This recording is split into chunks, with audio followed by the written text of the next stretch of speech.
रामायण मैया की जय। पुत्र बती जो बेटी जग सोई, रघुपति भगत जास सुत होई।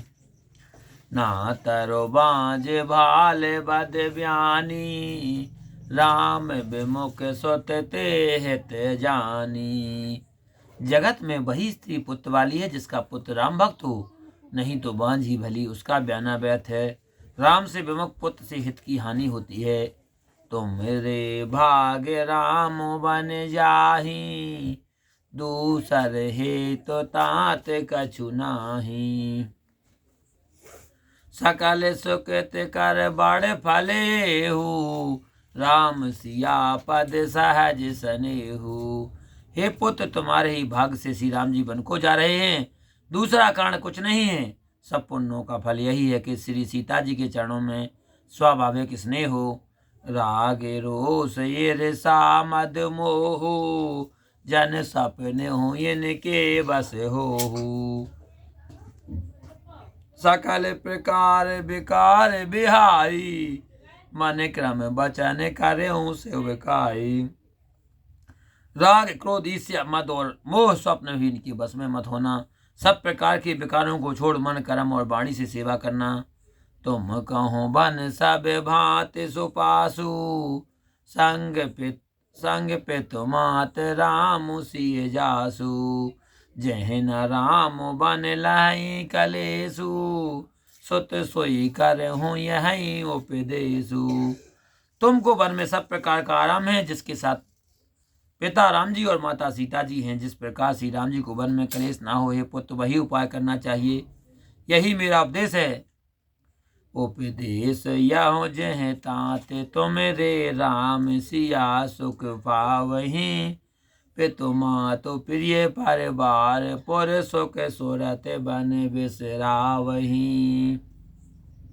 तुलसी पिभूस के दें आस सुदीन पुनियास सिदई। रति हों अविरल अमल सिया रघुवीर पद नित नित नई।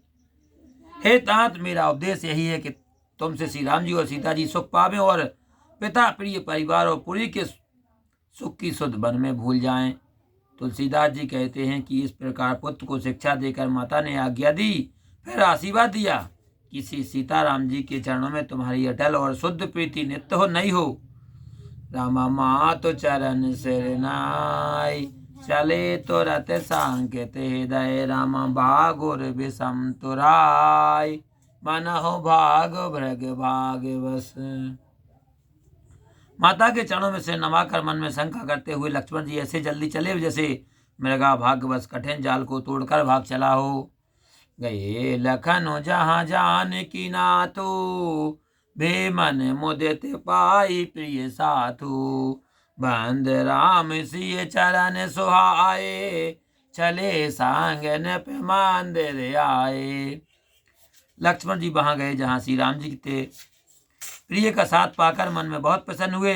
श्री राम जी और सीता जी के चरणों में प्रणाम करके उनके साथ चले और राज मंदिर में आए। कहीं परस पर पुर नर नारी, भले बनाई विधि बात बिगारी। तन किस मन दुख बदन मलिन, विकल मनो माखी मधु छीने। पुरी के स्त्री पुरुष आपस में कहने लगे कि विधाता ने बात बनाकर खूब बिगाड़ी है। उनके शरीर दुबले हो, मन दुखी हुआ, मुख उदास हो गए। वे सब ऐसे दुखी हैं जैसे शहद छिन जाने से मधुमक्खियां हो जाती हैं। करमी जय सिर धुन पछताही, जनु बिनु पांख बिहग अकुलाही। भाई बड़े वीर भूप दरबारा, वरन न जाई विषाद अपारा। सब हाथ मलने लगे और सिर धुन कर पछताने लगे, मानो बिना पंख के पक्षी व्याकुल हो रहे हैं। राजद्वार पर भीड़ हुई, अपार दुख कहा नहीं जाता।